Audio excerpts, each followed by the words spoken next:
আমাদের সাথে আ সিয়াম আহমেদ আপনাকে যুক্ত করা আছে, বলেন আপনি। হ্যালো আসিফ ভাই, আমার কথা কি শোনা যাচ্ছে? কেমন আছেন? হ্যাঁ, শোনা যাচ্ছে। ভালো আছি। আপনি কেমন আছেন? এই তো ভাই, ভালো আছি। তো আমি আপনাদের লাইভ অনেকদিন ধরে শুনি। তো আমি আসলে একটা জিনিস আজকে আপনাদের সাথে শেয়ার করতে চাচ্ছিলাম। মানে কয়েকটা কিন্তু রেফারেন্স আর কি। আপনার কথা এরকম শোনা যাচ্ছে কেন? একটু মনে হচ্ছে আ কি আপনি কি কোন ডিভাইস ব্যবহার করছেন? ভয়েস জি ভাই। হ্যাঁ, হ্যাঁ, ভয়েস চেঞ্জার ব্যবহার করছি। আচ্ছা, ঠিক আছে, বলেন। অসুবিধা নেই, বলেন। আচ্ছা, তো আমি আপনাকে কয়েকটা রেফারেন্স দিতে চাই আর কি। তো আপনি যদি কাইন্ডলি ওই জিনিসগুলো দেখাইতেন তাহলে অনেকটা মানে খুবই একটা স্ট্রং একটা পয়েন্ট আর কি তৈরি হবে। তো আমি সিউর যে জিনিসটা কোনো মুমিন আর কি ডিবাঙ্ক করতে পারবে না।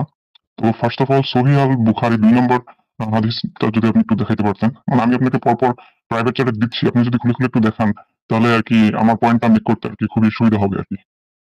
আচ্ছা, বলেন। দেন। আচ্ছা, ১ম টা হচ্ছে সহিহ আল বুখারী ২ নম্বর হাদিস। এটা তো প্রত্যেকটা বের করতে হবে, বের করতে সময় লাগবে। আপনি আপনার পয়েন্টটা বলেন, আমি বের করতেছি। আ আচ্ছা ভাই, সেটা হচ্ছে সহিহ আল বুখারী ২ নম্বরে যে ২ নম্বর হাদিসে যে জিনিসটা আছে যে মোহাম্মদ যে রেভেলেশনস গুলো পাইতো, যে ওহীগুলো পাইতো, তো সেখানে ওই সময়টায় নাকি ঘন্টার আওয়াজ শোনা যাইত। তো সহিহ হ্যাঁ, মুসলিম হ্যাঁ, ঠিক আছে। ২১১৪ নম্বর হাদিসে আবার এই আসছে। বিষয়ে ভাই, এই বিষয়ে সংশয়.com এ অলরেডি লেখা আছে যে ঘন্টা ধ্বনি শয়তানের ইয়া আ শয়তান যখন আসে তখন ঘন্টার ধ্বনি শোনা যায়। আবার জিবরাইল যখন আসে তখনও শয়তানের দ দ ঘন্টার ধ্বনি শোনা যায়। এই বিষয়ে সংশয়.com এ অলরেডি লেখা আছে। ও আচ্ছা, বুঝতে পারছি। আচ্ছা, তাহলে তো ভালোই হলো। আমার মনে হয় কি আসিফ ভাই, ওই যে অনেক মুমিনরা এসে যে বলে যে আ আপনারা মানে স্রষ্টা যদি সত্যি হয় তাহলে কি হবে? আপনারা নাস্তিকরা তো সবাই জাহান্নামে যাবেন। তো সেক্ষেত্রে আমরা তো বেঁচে যাবো। তো আমার মনে হয় ওইটার একটা কাউন্টার রেসপন্স এইটা দিলে হয়তোবা খুবই স্ট্রং একটা ইয়া হয়, বা যে মুমিনরা এসে যে তেনা পেঁচায় যে আল্লাহর অস্তিত্ব আছে বা এই সেই ভয় দেখায়। তো আমার মনে হয় এই জিনিসটা দিয়ে ওদের রেসপন্সটা দিলে অনেক বেশি একটা ইফেক্টিভ একটা ব্যাপার হবে। তো এইটাই। আরেকটা হাদিস দেখাইতে এটা নিয়ে চাচ্ছিলাম সেটা এটা হচ্ছে নিয়ে অতীতে আমাদের লাইভে অনেকবার আলোচনা করা হয়ে গেছে এটা নিয়ে। এমনকি মুশফিক মিনারকেও এই জিনিসটা জিজ্ঞেস করা হয়েছিল। মুশফিক মিনার তখন তেনা পেঁচায় বলছে যে, আ নবীর কাছে মনে হতো যে ঘন্টার ধ্বনির শব্দ হচ্ছে। আসলে ঘন্টার ধ্বনি না, এটা মনে হওয়া ঘন্টার ধ্বনি। তো মনে হওয়া ঘন্টার ধ্বনি আবার কি জিনিস? তখন এটা নিয়ে আমরা অনেক হাসাহাসি করছি। ফারাজ ভাই, আপনার মনে আছে যে মিনার যে বলছিল একটা হচ্ছে এটা না, আসিফ ভাই, আমার একটু খেয়াল নেই আরকি। আচ্ছা, ঠিক আছে, তাহলে বলেন। এই সিয়াম ভাই, বলেন আপনি। জি ভাই, তো হচ্ছে মানে এই জিনিসগুলো মানে আমি যেটা দেখি যে বাংলাদেশের মুমিনরা তো আরকি তাদের আইকিউ লেভেল অনেক কম। তো মানে অনেক সিম্পল জিনিসগুলা তারা আরকি অনেক বেশি তেনা পেঁচায় এবং এই জিনিসগুলো তারা আরকি মানে বুঝতেও চায় না বা বুঝতেও দেয় না। তো আরেকটা জিনিস একটু বলতে চাই সেটা হচ্ছে ভাই, রাডিকালাইজেশন ব্যাপারটা আরকি দেশে অনেক বেশি বেড়ে গেছে। তো এই ব্যাপারে যদি আপনারা স্পেশালি কিছু লাইভ করতেন যে আ মানে যত ধরনের র‍্যাডিক্যাল টেরোরিস্ট ইসলামিক জিহাদি অর্গানাইজেশনস আছে এগুলাকে ওপেনলি এখন সমর্থন দিচ্ছে বাংলাদেশের মিডিয়া। বাংলাদেশের মিডিয়া তো খুবই বেশি বায়াসড টুয়ার্ড আপনার ইসলাম, এবং হচ্ছে এই জিনিসগুলো নিয়ে হচ্ছে আপনার মুমিনরা অনেক নাচানাচি করতেছে না। এরা এই জিনিসগুলো মুমিনরা অনেক বেশি আরকি প্রায়োরিটি দিচ্ছে। তো একটা জিনিস দেখলাম যে একটা হাদিস যে নবীজিকে যারা কটূক্তি করবে তাদেরকে আরকি হত্যা করতে হবে। এটা দোষের কিছু না। এই একটা পোস্ট দিয়া ফেসবুকে শেয়ার দিচ্ছে মুমিনরা প্রচুর পরিমাণে। এখানে আপনার লাভ, লাইক প্রচুর পরিমাণে পড়তেছে এবং এটা মুমিনরা অ্যাকসেপ্ট করতেছে খুব গর্বের সাথে। এবং মানে এই জিনিসগুলা যে খুবই বিপজ্জনক একটা পর্যায়ে বেশিটা যাচ্ছে আরকি। এই বিষয়ে যদি আপনারা কিছু কর্মসূচি গ্রহণ করতেন বা কর্মসূচি করতেন আ লাইভে আরকি, যেভাবে আপনারা করেন, I guess অনেক ভালো একটা ব্যাপার হইতো। নাহলে আমরা খুব আতঙ্কের ভিতরে আছি। এই আমি ব্যাপারে যদি কিছু বলতেন আসিফ ভাই। আম আ আ সরি আসিফ ভাইয়া, আমি একটু কিছু বলতে চাচ্ছি এই ব্যাপারে। হ্যাঁ, হ্যাঁ, বলেন, বলেন। ভাইয়া, আপনি যে কথাটা বললেন, আপনি দেখবেন একটা ব্যাপার যে এই যে মুসলমান যারা এই যে আম আ করছে যে গ্যাদারিং করে, তারপরে মাইকিং করে, তারপরে এই যে বিভিন্ন ওয়াচ-টোয়াচ করে, এটা কিন্তু একরকম অ্যাডভার্টাইজিং, তাই না? ওরা জিনিসটা আ কিন্তু চাচ্ছে যে সবার কাছে মেসেজ গুলো যাক। ওদের ধর্মের ব্যাপারগুলো মানুষের কাছে যাক। ওরা কিন্তু বিভিন্নভাবে এই জিনিসগুলো অ্যাডভার্টাইজ করে। কিন্তু যারা মানে এগুলো মনে করে যে আপনার মতো, আমার মতো, যারা মনে করে যে এগুলো হচ্ছে কমপ্লিটলি মানে বিএস, আ তা আমরা কিন্তু এই জিনিসগুলো কিন্তু মানে ওদের মতো ওইভাবে অ্যাডভার্টাইজ করতে পারি না। ওদের মতো মানে ওরা যেভাবে প্রচার করে আমরা কিন্তু সেরকম ইনিশিয়েটিভ নিয়ে, যেমন ধরেন আপনি যে এই কথাটা বললেন, আপনি কিন্তু YouTube এ একটা পডকাস্ট খুলে এই ব্যাপারটা নিয়ে কিন্তু আপনি কথা বলবেন না। কিন্তু আপনি এখানে এসে এই কমপ্লেইনটা করছেন। কিন্তু মুসলমানরা দেখবেন ওরা কিন্তু ওদের ওদের যে আম কথাটা ওরা চায় যে আরেকজন শুনুক, সেটা যেভাবেই হোক। হয়তো কারো বাসায় গিয়ে হয়তো গ্যাদারিং করছে, ওখানে গিয়ে একটা কনভারসেশন হলো, ওইখানে তারা ওদের এটা বলল যে কোরআনে তো এটা লেখা আছে, এভাবে চলা উচিত। হ্যাঁ? সো ওরা বিভিন্নভাবে কিন্তু ওদের মেসেজটা ক্রস করছে, যেটা কিন্তু আমরা কিন্তু ওইভাবে প্রগ্রেসিভ ভাবে কমিউনিকেট করতে পারছি না। আমাদের যে বিলিফটা, আমরা যে পয়েন্ট অফ ভিউটা, ওইটা কিন্তু আমরা মানে ওইভাবে কিন্তু আমরা করি না। হ্যাঁ? এটার জন্যই আমার মনে হয় অনেকটা রিজন যে মানুষ খুব ইজিলি radicalized হয়ে যাচ্ছে আরকি। আচ্ছা সাবরিনা আপু, আমি এই বিষয়ে একটু কথা বলতে চাই। সেটা হচ্ছে আমি আসলে মানে এই যে চিন্তা মুক্তি আন্দোলন যেটার সাথে আপনারা আছেন, তো এটাতে আমি হচ্ছে কন্ট্রিবিউট করার ট্রাই করছি। তো আমি আসলে কন্ট্রিবিউট করছিও। তো আমার কয়েকটা পেজ ছিল, অ্যাকাউন্ট ছিল। তো এগুলা যে জিনিসটা খুবই একটা মানে বিপজ্জনক যে একটা ব্যাপার বলবো, সেটা হচ্ছে নাস্তিকদের পেজ উড়াই দেওয়ার জন্য এখন সাইবার যে সন্ত্রাসীগুলা তারা কোর্স করাইতেছে মুমিনদের যে আপনারা এইভাবে নাস্তিকদের পেজ উড়াবেন। এগুলো তারা শিখাইতেছে এবং তারা প্রচুর পরিমাণে আপনার ফেসবুকে দেখবেন গ্রুপ, তারপর হচ্ছে পেজ তারা তৈরি করছে এবং তারা নিয়মিত ইসলাম অ্যান্টি ইসলামিক যে কন্টেন্ট আপনি দেখবেন যে ফেসবুকে আপনি বেশি পাবেন না, প্রায় নেই বললেই চলে। কারণ এরা নিয়মিত এই জিনিসগুলোর উপরে অ্যাটাক করে, ফেক কপিরাইট রিপোর্ট, বিভিন্ন ধরনের রিপোর্ট মেরা ওগুলো নামাই দিচ্ছে। তো আমার মনে হয় যে আমার মতো এরকম অনেক আপনার ছোটখাটো মানে নাস্তিক কন্টেন্ট ক্রিয়েটর বলেন বা যেটাই বলেন এরকম আছে আরকি। তো তারা আমরা আরকি তেমন কিছু করতে পারতেছি না, এই একটা কারণ। আপনি দেখেন যে আসাদুর ভাইয়ের মতো আমি একজন আমি এটাতে এগ্রি করি না ভাই আপনার সাথে। রেসপেক্টফুলি ডিসএগ্রি আপনার সাথে যে আমাদের কোনো মানে রেজাল্ট হচ্ছে না। আপনি যদি দেখেন এই যে আসিফ ভাইয়ের যে এই সাইটটা, হ্যাঁ? আসিফ ভাই যখন ১ম লাইভ করা শুরু করেছে, আমি আসিফ ভাইকে রেফারেন্স দিচ্ছি যেহেতু আমি এখানে আসি। সে যখন ১ম লাইভ শুরু করেছিল, তখন আমার মনে আছে অনেক মানে 95% ই আমি বলব আসিফ ভাই আ আ ইউ আপনি হয়তো এগ্রি করবেন যে আমি বলব যে 98% ই আমি বলব যে এসে আসিফ ভাইকে গালাগালি করতো। আপনি যদি আর্লিয়ার তার ইগুলো শোনেন। মানে মানে কি বলবো খুবই বাজে কথা, মানে খুবই গালিগালাজ তার ফ্যামিলি সবকিছু নিয়ে, হ্যাঁ? তখনকার সময়টা আপনি দেখেন আর এখনকার সময় দেখেন।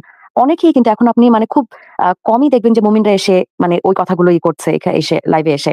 আবার দেখবেন যে অনেকেই কিন্তু আমাদের মতো যারা মানে বিশ্বাস করি না, আমাদের মনে মানে কোয়েশ্চেন আছে। কিন্তু আমরা ওই ভয়টার জন্য আমরা হয়তো দেখানোর জন্য হয়তো মসজিদে যাচ্ছে কেউ, নামাজ পড়া দেখাচ্ছে। কিন্তু আসলে ভিতরে কিন্তু ওরা এটা বিলিভ করে না। সো স্লোলি আমি বলব যে এই যে কথা বলা, এই যে আসিফ ভাই যে কন্টিনিউ করছে, তারপরে অনেকে আরো যুক্ত হচ্ছে, মেয়েরাও যে যুক্ত হচ্ছে। এই জিনিসগুলো কিন্তু স্লোলি চেঞ্জ হচ্ছে। চেঞ্জ যে হচ্ছে না সেটা কিন্তু আমি বলব না। হ্যাঁ, বুঝতে পারছি সাবরিনা আপু। ঠিক আছে আপনার কথা। কিন্তু ব্যাপারটা যেটা হচ্ছে সেটা হচ্ছে মানে নাস্তিকদের যে পেজগুলো আপনি দেখেন, মুমিনদের যে বড় বড় হুজুর, কত হুজুর আছে মানে ইসলামিক কনটেন্টে সোশ্যাল মিডিয়া মানে পুরো ভরে গেছে এবং এটা বাড়তেই আছে। তো এর অপোজিট সাইডে যদি আপনি চিন্তা করেন যে মানে মুক্ত চিন্তার যে যারা রোল প্লে করতেছে এদের যে প্রেজেন্সটা অনলাইনে কিন্তু খুবই কম। আমাদের যে মানে বলতে পারেন যে আন্দোলনের জায়গাটা এটা কিন্তু ফিজিক্যাল ওয়ার্ল্ডে আমরা করতে পারবো না। তাহলে আমাদের কারো কল্লা থাকবে না। তো অনলাইনে আসিফ ভাই একজন ট্যালেন্টেড একজন পারসন আমি বলবো। উনার অবদান আসলে এটা মনে রাখার মতো এবং এটা মনে রাখবে ফিউচারের মানুষও। তো আসিফ ভাই, আসাদুল কয়েকজন ছাড়া দেখেন তেমন উল্লেখযোগ্য কারণ নাই যাদের মানে আরকি পোস্ট গুলা বিভিন্ন অনেক বেশি দেখে বা ভাইরাল হয়। তো এই একটা ব্যাপার। আরেকটা হচ্ছে সাবরিনা আপা বলতে চাই সেটা হচ্ছে আমার কয়েকটা পেজ যথেষ্ট ফ্যান ফলোয়ার ছিল। আমার অ্যাকাউন্টেও অনেক বেশি মুমিন ছিল। তো আমাকে প্রচুর গালিগালাজ করতো। তো তার ভেতরে কয়েকটা মুমিন তারা পরে আরকি গিয়ে মানে আমার সাথে খুবই ভালো ব্যবহার করা শুরু করে যে ওই রেফারেন্স গুলো যখন তারা মিলাইছে পড়ছে বুঝছে যে এটা বিএস। তো তারপরে তারা চেঞ্জ হইছে। কিন্তু ব্যাপার হচ্ছে ওই যে সাইবার সন্ত্রাসীগুলো ওরা আমার এই পেজগুলো সব উড়াই দিছে। আমি এরপর থেকে আরকি আর এই লাইনে নাই আরকি করতে পারতেছি না, চালাইতে পারতেছি না।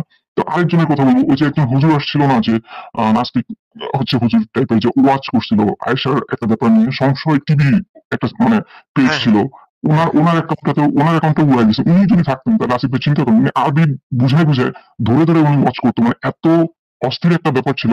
ওই ওয়াচটা দেখে মানে অনেক চেঞ্জ আসছে। তো এই দেখেন এরকম আরো অনেকেই আছে আসিফ ভাই। তো আমরা আসলে মানে অ্যাক্টিভ হইতে পারতেছি না। মানে আমাদের পেজগুলো আমরা রাখতে পারতেছি না, উড়াই আচ্ছা, দিচ্ছে। এইটা একটা আচ্ছা বড় আসিফ ভাই, কথা আমি মনে এটার করি। কি এটার কি সলিউশন আপনার হাত দিয়ে আসা পসিবল না? ফর এক্সাম্পল যেমন সংসদ ডেইলি লাইভ শো।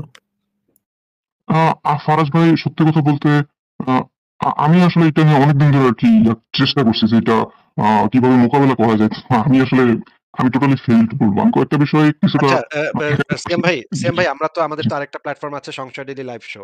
আমরা তো সেই প্ল্যাটফর্মটা তৈরি করেছি এইজন্যই যে যারা এই পেজগুলা করতে পারছে না বা পেজগুলা করতে তাদের বাধাপ্রাপ্ত হচ্ছে তারা এই পেজ দিয়ে এই কাজগুলা করতে পারেন। আমি তো সেটাও অব্যবস্থা করে দিচ্ছি। তাহলে আপনারা যদি বা সেটা যদি সেখানে আসিফ ভাই তারা যদি চায় যে সংসদ ডেইলি লাইভ শোর মতো তারা যদি ওটার সাথে অ্যাটাচ না হইতে চায়, তারা যদি ডিফারেন্ট একটা করতে চায়, হ্যাঁ, হ্যাঁ। যেখানে হচ্ছে গিয়ে আপনি আরকি যেভাবে সুবিধা করেছেন সংসদ ডেইলি লাইভ শোর জন্য, সেরকম যদি সুবিধা করে দিতে আপনাকে রিকোয়েস্ট করে, এইটা কি পসিবল কিনা আসিফ ভাই? অবশ্যই সেটা তো আমি তো সেটা অনেক দিন আগে থেকেই বলে রাখছি যে যদি দেখেন আপনারা তো এই জিনিসগুলা সলভ করতে পারবেন না। যে যখন রিপোর্ট করবে বা যখন আপনাদের YouTube চ্যানেল বা Facebook পেজ উড়ায় দিবে তখন তো সেগুলা যারা সলভ করতে পারবেন না তাদেরকে এইজন্য বলে রাখছি যে আমিই পেজটা ওপেন করব। আপনারা সেই পেজের মানে মডারেটর বা অ্যাডমিন থাকবেন। আপনারা নিয়মিত পোস্ট দিবেন। আমি ট্যাকেল করব। ইন্টারনাল যে সবকিছু সেগুলো আমি ট্যাকেল করব। আপনারা ওই কাজগুলা করবেন। ওইটার যে consequence সেগুলো আমি ট্যাকেল করব। YouTube চ্যানেলও আমার নামে থাকবে।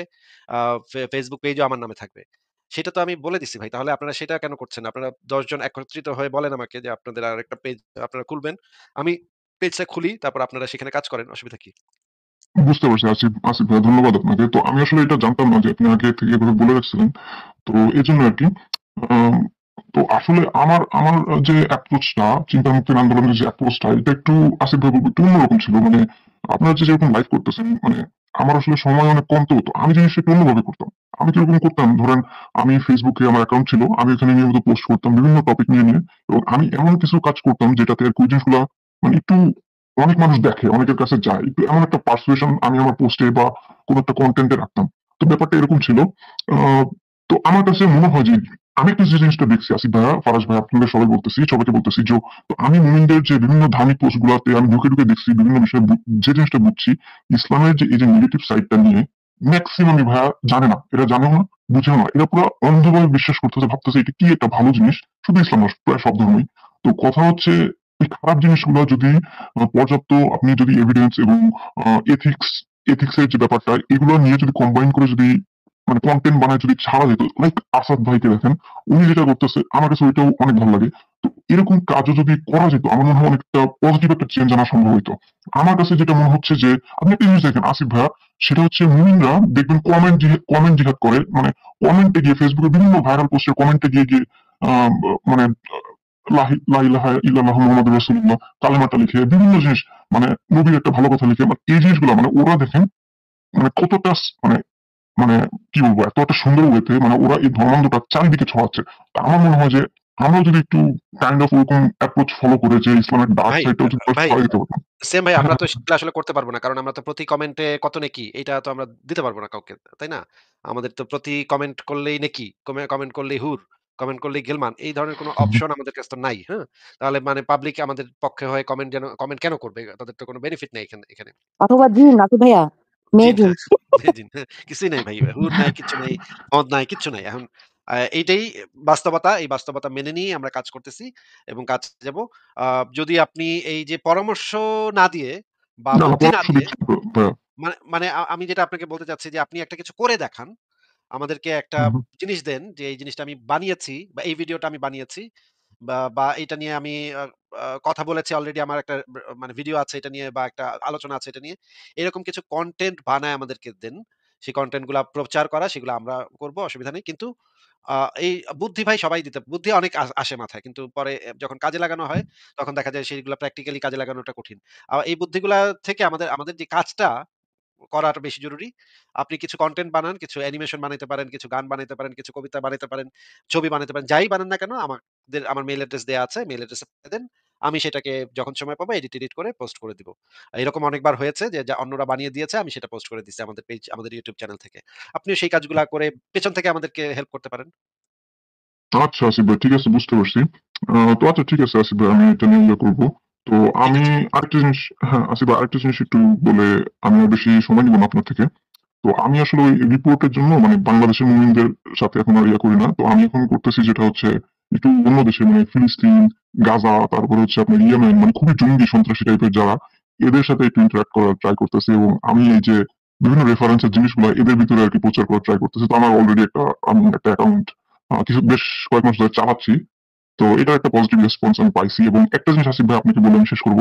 সেটা হচ্ছে আমি অনেক র‍্যাডিক্যাল মুসলিমদের সাথে মানে আমার কথা হইছে। তো আমি যেটা দেখছি ভাই, বাংলাদেশের মুমিনগুলা আপনি ইসলাম বিরুদ্ধে কিছু বলতে গেলে আপনাকে আগে গালি দিবে, আপনার মাকে নিয়ে, আপনার বোনকে নিয়ে, পরিবারকে নিয়ে গালি দিবে, নিষিদ্ধ করবে, আপনাকে হুমকি দিবে হত্যা করার। তো আমি খুব একটা ইন্টারেস্টিং একটা যে জিনিস পাইছি, আমি গাজার হামাস যে জঙ্গি, এরকম একটা জঙ্গির সাথে আমি ইন্টারেক্ট করছিলাম একবার। তো তাকে আমি ইসলামিক রেফারেন্স ধরে অনেক কিছু দেখাইছি। আমি এক পর্যায়ে গালিও দিছি বেশ কিছু তার নবীকে। সে আমাকে একটা বড় বলে নাই যে আমি তোকে হত্যা করবো বা আমার পরিবার নিয়ে একটা বড় গালি, সে কোনো প্রকার গালি সে দেয় নাই। কিন্তু সে কি করছে, সে তার ওই জিনিস নবীর ওই জিনিসগুলো একটু ডিফেন্ড করার ট্রাই করছে। তারপর একটা পর্যায়ে সে আর কিছু বলে না, আমার কি সে চুপ হয়ে গেছে। তো এই ব্যাপারে যদি কিছু বলেন তারপরে আমি আর কি এই পর্যন্ত আর কি বলে শেষ করতে চাই আর কি। মানে এই যে ব্যাপারটা আমার। এ বিষয়ে আমি কি বলব? এটা যদি ঘটে থাকে সেটা হয়তো কোনো একটা ব্যক্তি বিশেষের ক্ষেত্রে ঘটছে। কিন্তু পৃথিবীর না, না, বেশিরভাগ না, না, না, না, আসিফ ভাই, মুমিনই শুধু যে ব্যক্তি বিশেষে না, সেটা হচ্ছে আমি এটা মেক্সিমাম ক্ষেত্রে দেখছি, প্যাটার্নটা দেখছি যে বাংলাদেশের মুমিনগুলা এরা গালি দেয় বেশি এবং ইসলাম সম্পর্কে জানেও কম, এবং হচ্ছে এরা আপনার মৃত্যুর হুমকি, জবাই হুমকি এগুলা এরা করে, মানে এগুলো এরা বলে বেশি, কিন্তু বাইরের দেশের যেগুলো আমি একজন অনেকের সাথে সেটা আপনার ইন্টারঅ্যাক্ট করছি সেটা তারা আপনার এরকম করে না। ব্যক্তিগত অভিজ্ঞতা, এটা আপনার ব্যক্তিগত অভিজ্ঞতা হতে পারে। কিন্তু আমার ব্যক্তিগত অভিজ্ঞতা এরকম না। আমি দেখেছি যে পাকিস্তানের ইয়াগুলা আরো বেশি জঙ্গি হয়, আফগানিস্তানের গুলো জঙ্গি হয়। পৃথিবীর সব দেশের মুমিনরাই কম বেশি জঙ্গি হয়। এটা মানে খুব একটা গালি পার্থক্য নাই। মানে ১৯-২০ গালি তো মানে ঠিক আছে সিয়াম আহমেদ ভাই, তাহলে আজকে আপনাকে আমরা বিদায় জানাই। ঠিক আছে? ওকে ভাই, ভালো থাকেন তাহলে। ঠিক আছে।